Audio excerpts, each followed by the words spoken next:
All right, let's move on to a story we mentioned yesterday, which I think, unlike any other story currently abroad, gives you guys, everyday New Zealanders, an insight into how real corruption works in New Zealand.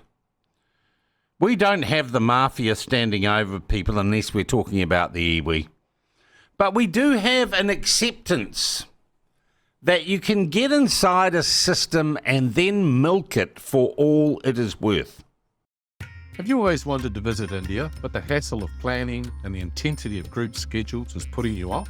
Hi, I'm Craig, owner and tour leader of Maharaja Tours. With 40 years experience travelling India, I curate stress-free luxury tours where you can expect top hotels, easy travel, excellent guides and delicious food. Visit my website www.maharajatours.co.nz and explore your options for touring incredible India. And for normal, struggling Kiwi battlers, the news that is emerging about the circumstances around the departure of Adrian Orr, former Reserve Bank governor, I think is shocking. And it is amazing when I talk to people inside what is called the Beltway in Wellington, how unconcerned they are. But when I talk to people outside the Beltway, how truly shocked they are by the financial benefits that accrued to Mr. Orr when he elected to leave his contract as a governor of the Reserve Bank early.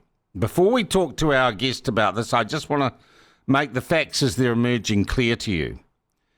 Mr. Orr received a $417,000, well, I'm going to call it an extra payment, a restraint of trade payment that had been agreed to when he first signed up for the job. So he managed to negotiate with the Reserve Bank and its governors and its board this thing that when he left, he would get a restraint of trade. And clearly, that restraint of trade and confidentiality clause, they weren't smart enough to negotiate it so that if he chose to leave, he wouldn't qualify for it.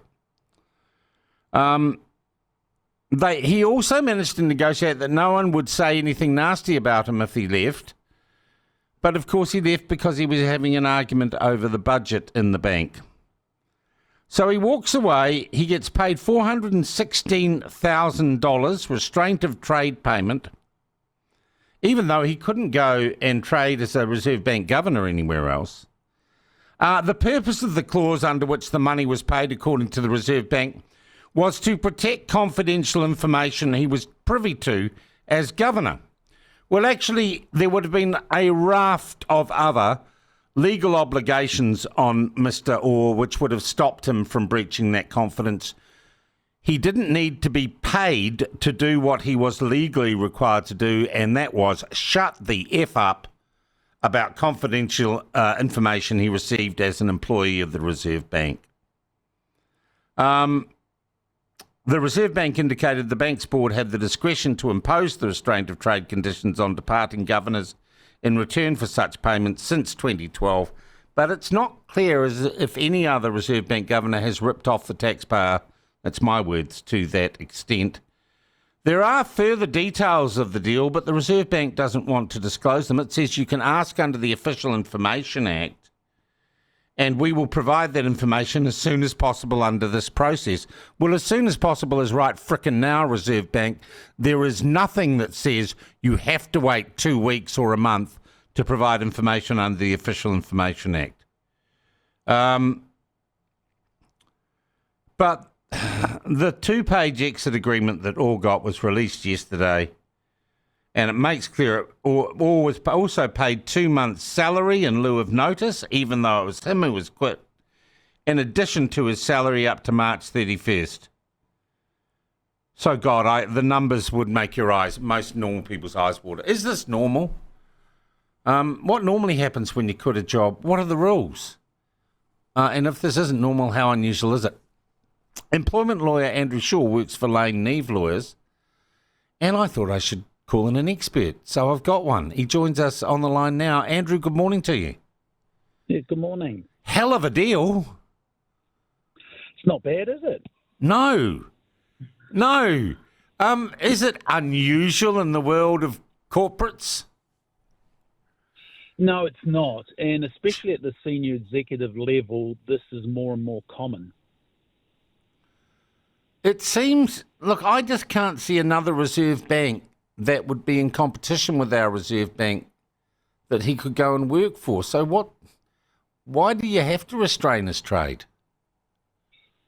Look, I don't know exactly the reasons for it, but I think you're right. There is only one Reserve Bank in New Zealand. It's not like there is significant competition. They say it's to protect confidential information, but again, you're right. His employment agreement or policies would be very strong about confidential information. You don't need to pay for that.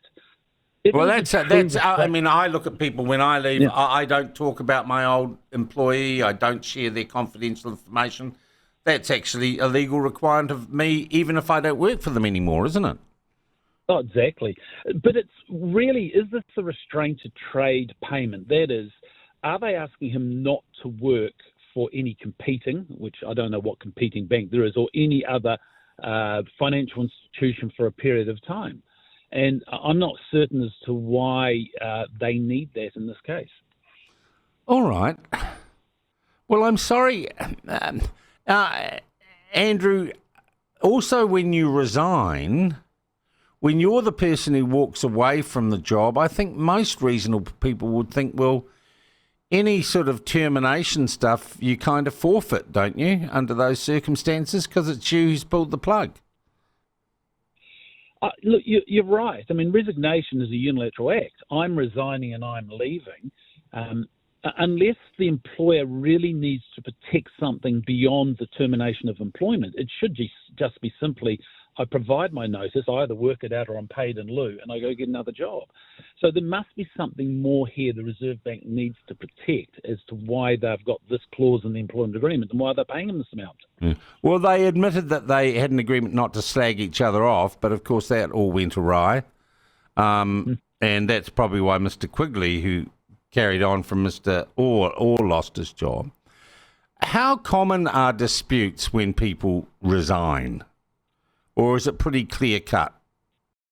Have you always wanted to visit India, but the hassle of planning and the intensity of group schedules is putting you off?